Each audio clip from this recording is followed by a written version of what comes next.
जोहार, आप देख रहे हैं फास्ट ट्रैक न्यूज झारखंड, जो आपको रखे अपडेट। धनबाद से दक्षिण भारत को जोड़ने वाली बहुप्रतीक्षित अमृत भारत एक्सप्रेस का उद्घाटन अब 11 मार्च को तिरुचिरापल्ली स्टेशन पर होगा।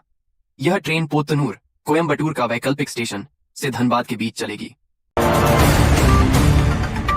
जामताड़ा की एक नर्सिंग छात्रा ने दिल्ली में होम केयर ड्यूटी के दौरान दुष्कर्म का आरोप लगाया है। छात्रा ने बताया कि 2 मार्च को बुजुर्ग महिला के बेटे ने नशे में उसके साथ मारपीट कर दुष्कर्म किया। भाजपा प्रवक्ता प्रतुल शाहदेव ने आरोप लगाया है कि झारखंड के मुख्यमंत्री के लिए लगभग 100 करोड़ रुपए का शीश महल बनाया जा रहा है। इसमें स्विमिंग पूल, जकूजी, 2 करोड़ का फव्वारा और 2.5 करोड़ का गार्डन जैसी सुविधाएं होंगी। झारखंड उत्पाद विभाग बार नियमावली 2026 पर मिली आपत्तियों की समीक्षा कर रहा है। समीक्षा के बाद संशोधित नियमावली जल्द ही कैबिनेट की मंजूरी के लिए भेजी जाएगी, जिसे 1 अप्रैल से लागू करने की उम्मीद है। कीमतें बढ़ने की आशंका है। दुमका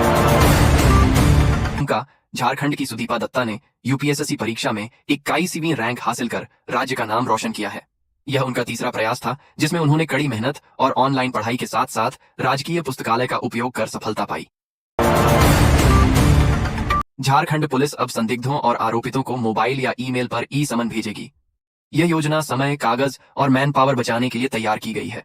प्रत्येक जिले में नोडल अधिकारी नियुक्त किए जाएंगे, जो सीसीटीएनएस के माध्यम से इस प्रक्रिया को लागू करेंगे। नीतीश कुमार के राज्यसभा नामांकन से झारखंड भाजपा के सामाजिक समीकरण बदलेंगे। बिहार और झारखंड दोनों के भाजपा अध्यक्ष वैश्य समुदाय से हैं। पार्टी अब ओबीसी, विशेषकर कुर्मी समुदाय में अपनी पकड़ मजबूत करने की योजना बना रही है, क्योंकि 2024 में कुर्मी वोट जयराम महतो को चले गए थे। धनबाद में 18 मार्च को नगर सरकार के लिए महत्वपूर्ण दिन होगा। मेयर संजीव सिंह और सभी 55 वार्ड पार्षद उपायुक्त कार्यालय में शपथ लेंगे। इसी दिन पार्षद मिलकर डिप्टी मेयर का भी चुनाव करेंगे। झारखंड हाईकोर्ट ने मानसिक रूप से स्वस्थ बताई जा रही एक युवती को ऋण पास में कथित तौर पर अवैध तरीके से भर्ती करने के मामले में गंभीर रुख अपनाया है। जस्टिस सुजीत नारायण प्रसाद और जस्टिस संजय प्रसाद की खंडपीठ ने हेवियस कॉर्पस याचिका पर सुनवाई करते हुए पूर्वी सिंहभूम के वरिष्ठ पुलिस अधीक्षक को निर्देश दिया है कि पीड़ित युवती और उसकी मां को अगली सुनवाई में कोर्ट के समक्ष प्रस्तुत किया जाए। ईरान अमेरिका इजरायल युद्ध के कारण खादी देशों में फंसे झारखंड के लोगों की सकुशल वापसी और उनकी सुरक्षा को लेकर झारखंड राज्य अल्पसंख्यक आयोग ने चिंता जताते हुए केंद्रीय गृह मंत्री अमित शाह और राज्य के मुख्यमंत्री हेमंत सोरेन को पत्र लिखा है। झारखंड में इस वर्ष होली का त्योहार जहां पूरे उत्साह और उमंग के साथ मनाया गया, वहीं कई जगह हुए हादसों ने कई परिवारों की खुशियां छीन ली।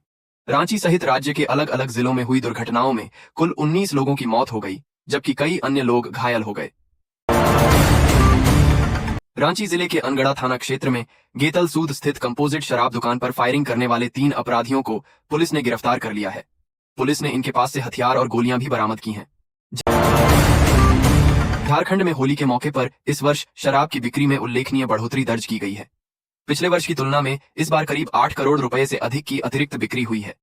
झारखंड शराब व्यापारी संघ के अनुसार वर्ष 2025 में होली के दौरान राज्य में लगभग 105 से 110 करोड़ रुपए तक की शराब की बिक्री हुई, जबकि पिछले वर्ष यह आंकड़ा करीब 102 करोड़ रुपए था।